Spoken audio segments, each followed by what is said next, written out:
So starting the test drive in the CX-3 Grand Touring, the 2-liter naturally aspirated 4-cylinder actually has some get up and go to it in the normal drive mode. Now you can let off the throttle and you can actually get quite a bit better fuel economy than I'm doing right now, but you know, it's nice that you have the best of both worlds with the normal drive mode if you don't want to put in that sport mode. But we're gonna test that out here in a little bit, and I'm gonna see how that reacts with the paddle shifters.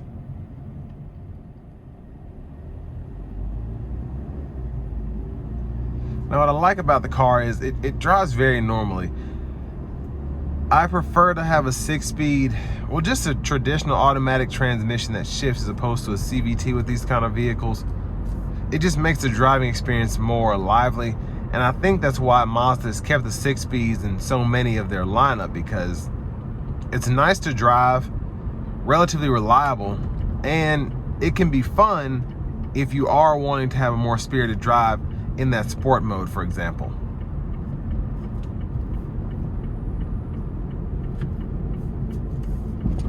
Now I'm going to put it in the sport mode.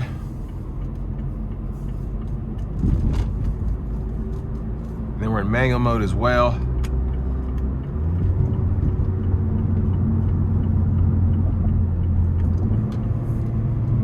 Gonna give it a pull here. Here we go.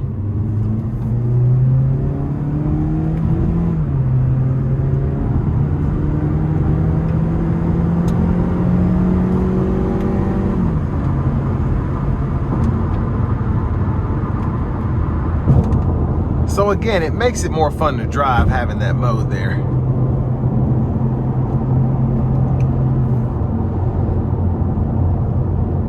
But I want to give a huge thanks to Hyundai of Cool Springs for allowing me to review this CX-3 today. I'll leave a link below in the description. If you're looking to find the best price on one of these closer to home, click that third link down below. It takes just a minute to fill out your information, and I'll make sure the local dealers are fighting to get you the best price on this or whatever pre-owned vehicle you might be interested in. But very easy to drive. You get great gas mileage with these, 30 plus, and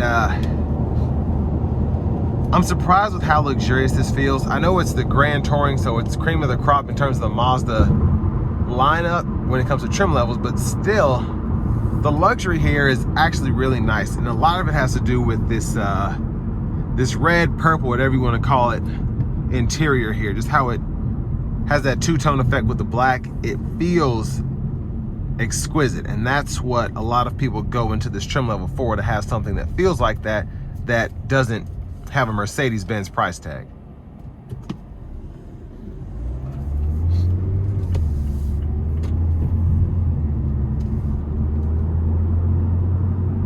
Now the overall sound from the engine is really nice for a 2-liter naturally aspirated 4-cylinder.